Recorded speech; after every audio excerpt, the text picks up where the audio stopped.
So we are not going to stay around and wait for potentially 8 inches of snow. There ain't gonna be no Pizza Hut. There ain't gonna be no Pizza Hut where we're going, hon. And I mean, I was close to tears. We have so much stuff, we even needed a dolly to haul it out with. So I guess you could call this a boondocking fail. Let me show you what it looks like outside.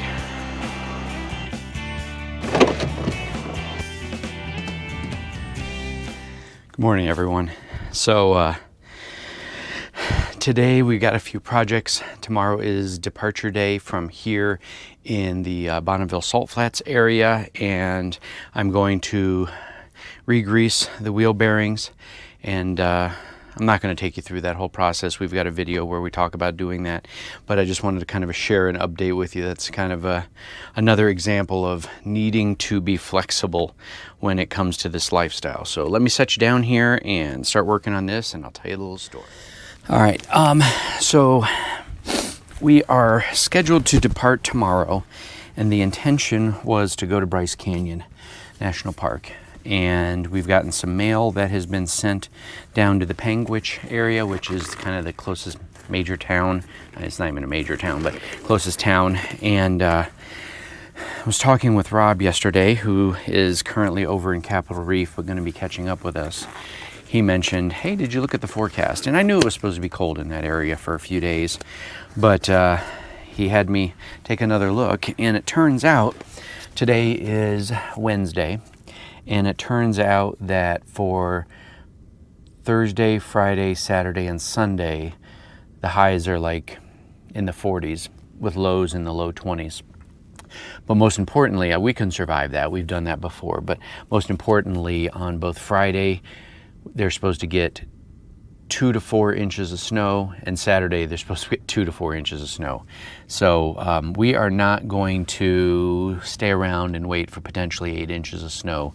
Not to mention that our friends would be arriving on Saturday as well, and trying to get them into a boondocking spot and get them situated when there's a bunch of snow on the ground is not an ideal situation. So we've opted to take a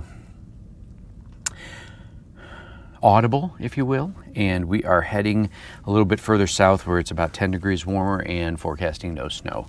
And we'll be taking you with us on that adventure tomorrow. We're not going to tell you just yet where it's at, but we were really excited to go see Bryce Canyon again. But unfortunately, it's just weather's not going to cooperate this time. We're going to have to hit it another time. But we are going to see another epic spot. So, and beyond the big project that we have, a big upgrade project that we have coming up in the next week or two, I've also let my friend Rob talk me into an adventure doing something I've never done before. I'm very nervous about it, but he assures me we will be safe. We'll see. Guess where we're at? Pizza Hut. I know you're surprised. There's the crew right there. At our place. And we're here early because it's only like 6:15. Normally we roll in around 8 or 9. And we didn't go on a hike today. That's new too.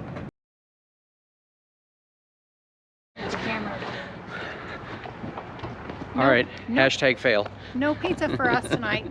Somebody rented out the entire restaurant for a kid's birthday party. Yeah. Have you ever heard of that? So they don't have any dine-in. So they said we could take an order to go, but then we're gonna go drive over and park in the grocery store parking lot, which doesn't make a whole lot of sense. So we've decided we're gonna go to Pilot and go to Arby's. I haven't had Arby's in a long time, and I really like Arby's. So, but we really wanted Pizza Hut, but we'll have to wait. Maybe we can have a rain check for another day to Pizza Hut. There ain't gonna be no Pizza Hut. Months. There ain't gonna be no Pizza Hut where we're going, hon. But yeah. Well. Win some, lose some. Yep. Well, let me turn this off so I don't get flagged for copyright. But yeah, so we're gonna head over to Arby's. Good morning, everyone. Good morning. It's a travel day, and it's a long one at that. Yeah, so as I mentioned yesterday, we intended to go to Bryce Canyon next in our, trek south, and they're getting snow, or will be getting snow. Yeah. So we've decided to go a little bit further south than that, and where are we headed? We are headed Well, let's see if she to remembers. Zion National Park. Yeah, we're going to Zion, you guys. We're actually going to stay at a boondocking spot we've never been to before outside of what's called Orderville.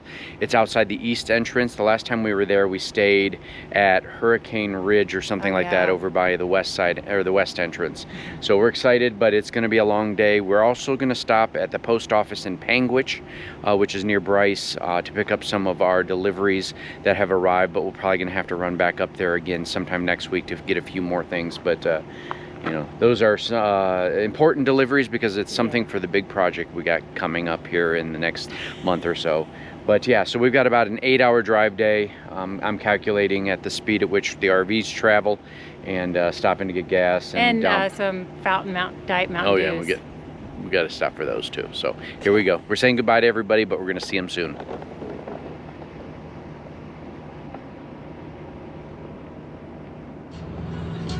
So some of you may have seen this morning on Facebook that it's actually our 19th anniversary, and to perfect timing, I guess, Van Morrison's Crazy Love is on the radio, which was our wedding song.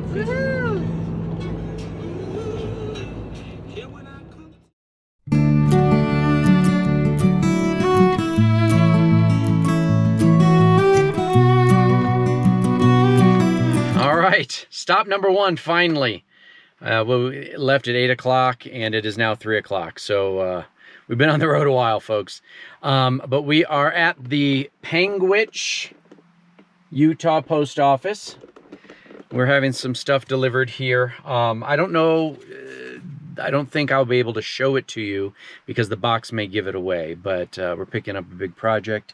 And then we're eventually gonna have to come back here next week to pick up our absentee ballots, as well as another item I needed to get for the truck, but it hasn't been delivered yet. It won't be delivered till tomorrow, so we'll come back next week and pick those things up. But then we got about an hour drive down to our boondocking spot outside of Zion. Fingers crossed everything is easy to get in and out of, and there's spots that we can kind of hold for everybody. But we'll just see what we get when we get down there. But I'm going to give you to Michelle. I'm going to go in and take care of this mail stuff, and I'll be back soon. Thought I'd get on here and tell you guys just a little story. I'll make it brief, I promise. The last time we were here in Panguitch, it was, I believe, the year 2021, and we had been on the road for over 6 months. So just starting our first year.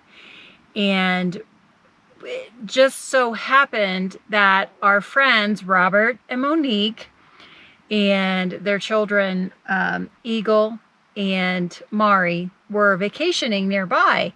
And so that was the first time I got to see people from home. And I mean, I was close to tears the whole time we were having lunch together. It was the greatest afternoon. But that's my biggest memory of Panguitch, besides the name of the city sounding like the word sandwich.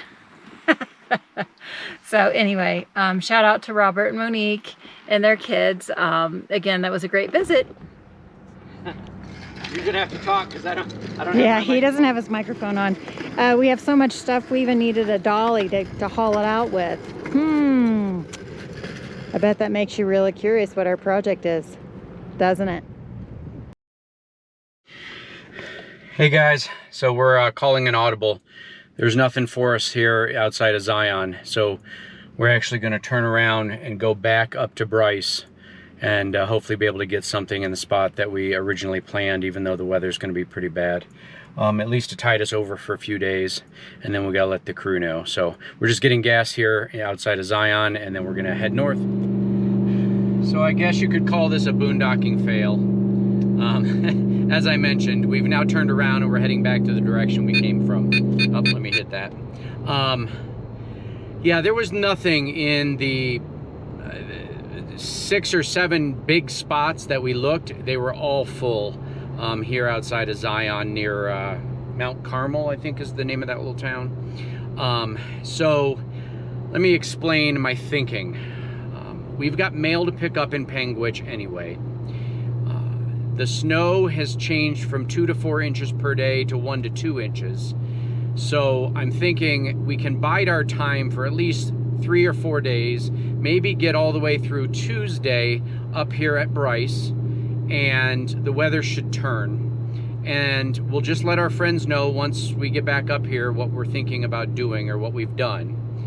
And they can decide for themselves what route they want to take. If they want to stay where they're at for a little bit and then meet us sometime next week, or, I mean, it's going to be very limited to try to get into those spots in Zion, especially whether it be with one RV or with 4. So we're heading to Bryce. Hopefully we'll get there before the winter storm advisory kicks in. Well, and before dark, because it's 5 o'clock now. Yeah, it's 5 o'clock. So it says we arrive at 6 o'clock. Based on the GPS, so it's probably more like 6:30. I think sun goes down at 6:50. So let me get that, folks. There you go. So we'll let you know what we find when we get up there. Hopefully people have run from there because of the weather and all run down here, and we hopefully will have an easy picking. But if nothing else, we'll just drive into Panguitch and stay one night at that Henry's Hitchin Post that I talked to on the phone a couple weeks ago about water and laundry and stuff like that. They were empty, so I know that they're gonna have spots. But we'll show you when we get back up to what they refer to as Tom's Best Dispersed Camping, or Dixie National Forest Dispersed on the actual Google map. So we got about an hour drive. Hey guys, sorry about the wind. We just realized we've been talking to you the whole day today without actually having our microphone cable plugged in. So we've been using the media mod. We found a great spot here in Bryce. Yay! It's huge, it's flat, it's not near trees, and if everybody wants to come here, they can. We'll have to let them know what's going on. And we made it before dark. Yeah, it's I think 6 o'clock, and I think sun goes down at 6:42. So we're gonna get set up. We got to figure out which way we want to orient our RV, and yeah, we're gonna be here. It's gonna be frigid for a few days, but we're gonna make it last. We're gonna survive. We will. We'll have to go get some more propane. I forgot to get it yesterday. So let me set you guys down inside, and we'll get situated in the RV, and then we'll catch back up with you here in a little bit. Morning, everyone. Thought I'd give you a quick update on our first night here at Bryce. It is currently only 30 degrees outside, so it's not actually too bad.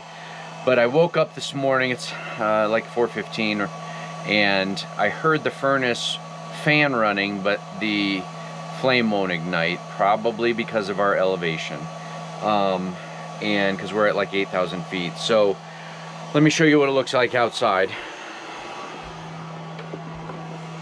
Turn on the light so you can see, since it's still dark.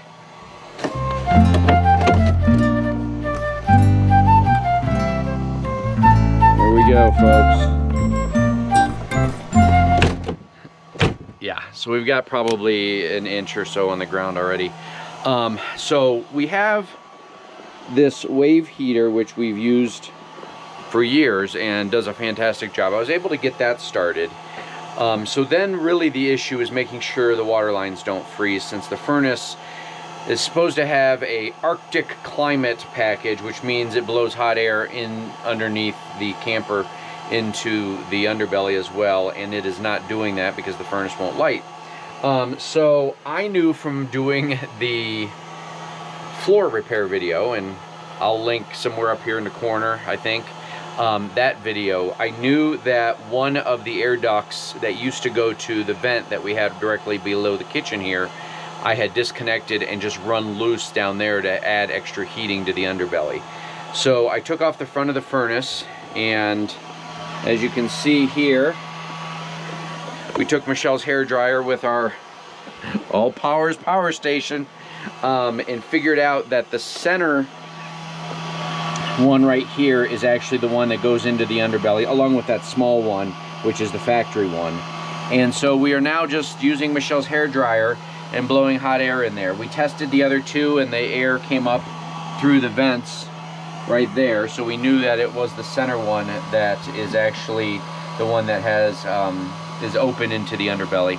The water is not frozen, so that's fine right now, but we're just blowing some hot air in there, and then we'll just recharge this power station in the morning once we start the generator, and you know, recharge some of the batteries and stuff. So yep, the Adventures RV living in cold weather. I'm thinking we only need to kind of get through this for 2 or 3 days, and we should be fine. Because we can just use the Wave 6 and heat the camper during the evening if we need to.